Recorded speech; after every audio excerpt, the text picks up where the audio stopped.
మనకి బీచ్ అంటే గుర్తొచ్చేది ఆనందం, కానీ ఇక్కడ మాత్రం విషాదం జరిగింది. మ్యాటర్ ఏంటంటే మన చీరాల్లో ఉన్న బీచ్లో అయితే 5 మంది అయితే గల్లంత అయితే అయిపోయారు అనమాట. అయితే 5 మంది యువకులు అనమాట. ఏజ్ చూసుకుంటే మనకు 19-20 ఇయర్స్ బిలోలోనే ఉన్నారనమాట. ఇంకా సర్చ్ ఆపరేషన్ జరుగుతానే, ఇంకొక బాడీ కోసం, ఇంకొక అబ్బాయి కోసం సర్చ్ ఆపరేషన్ జరుగుతూనే ఉన్నాయంట అనమాట. అక్కడ ప్రజెంట్ అయితే పోలీసులు, అంతేకాకుండా డిస్ట్రిక్ట్ కలెక్టర్కి సంబంధించిన వాళ్ళందరూ అక్కడే వాళ్ళు చూస్తాను, నైట్ టైం అయినా కానీ చూస్తున్నారు. డ్రోన్స్ వేరేసి, అంతేకాకుండా బీచ్లో ఈతగాళ్ళని పంపించి ఇంకా సర్చ్ ఆపరేషన్ జరుగుతుంది, కంటిన్యూ చేస్తూ ఉన్నారు అనమాట. ఇది నిజంగా చాలా బాధాకరం అనమాట. 5 మంది హైదరాబాద్ సంబంధించిన స్టూడెంట్స్ అనమాట. చదువుకున్నానికి విజయవాడకి అయితే వచ్చారు.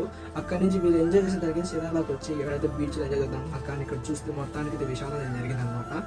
కొంచెం జాగ్రత్తగా ఉండండి గైస్, ఎందుకంటే ఎక్కడి నుంచి వచ్చి చదువుకుంటున్నారు, ఇక్కడ ఏమైనా మీ పేరెంట్స్ అనేది నిజంగా వాళ్ళ పేరెంట్స్ అయితే ఏమో కానీ నాకే చాలా బాధగా ఉందన్నమాట. 5 మంది స్టూడెంట్స్ అంటే చాలా బాధ వేస్తుంది.